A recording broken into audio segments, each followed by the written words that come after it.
यावे ही अपेक्षा त्या शेतकऱ्यांनी व्यक्त केली। त्याचबरोबर शेतकरी म्हणाले की बाबा आम्हाला तुम्ही कर्जमाफीचा आम्ही मागितली नव्हती तुम्हाला कर्जमाफी, पण तुम्ही आम्हाला वचन दिलं, त्या वचनाच्या माध्यमातून आम्ही तुम्हाला मतं टाकले, तुमचं सरकार आणलं बहुमताचं, आता ते वचन पूर्ण करा।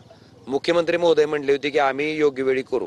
मी काल मुख्यमंत्र्यांना म्हणलं की साहेब ती योग्य वेळ हीच आहे आणि तुम्ही आज त्या गोष्टीचा निर्णय घ्या आणि कर्जमाफीची घोषणा करा। मुख्यमंत्री म्हणलेत की त्यांचे मंत्री पाहणी करणार आहेत आणि 2 दिवसाच्या नंतर ते काय आहे ती त्यांची मंत्रिमंडळाची बैठक झाल्यावर निर्णय घेणार आहेत। आमची आशा आहे सगळ्या शेतकऱ्याची आमची की ती तशा पद्धतीचा निर्णय तिथं होईल।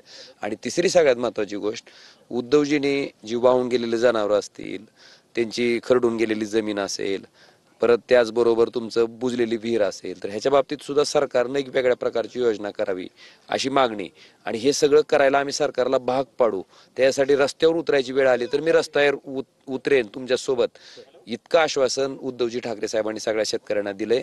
आणि जाता जाता एक अपील केली की आपण बघताय काल म्हात्रेवाडीमध्ये त्या ठिकाणी आत्महत्या झाली, त्याच्यानंतर बार्शी तालुक्यातलं गाव आहे दहिटणा, तिथं त्या ठिकाणी आत्महत्या झाली, परत नारीमध्ये आत्महत्या झाली। अशा पद्धती एक साहेब महत्वाचा विषय आहे। आता मी वाशी तालुक्यातल्या जानकापूरमध्ये आहे, इथं काय झालंय साहेब, खाली तलाठी मंडळाधिकारी विनाकारण चर्चा करायला लागलेत की खरडून गेलेल्या जमिनीचा पंचनामा केला की पुढचे 3 वर्ष काय मिळत नाही। ऍक्च्युअली असं कुठंही तरतूद नाही, असा कुठंही JR नाही। मग ही का चर्चा करायला साहेब? तुम्ही त्यांना तुमच्या VC वरनं स्ट्रिक्ट सूचना द्या की अजिबात अशा चर्चा करायच्या नाहीत।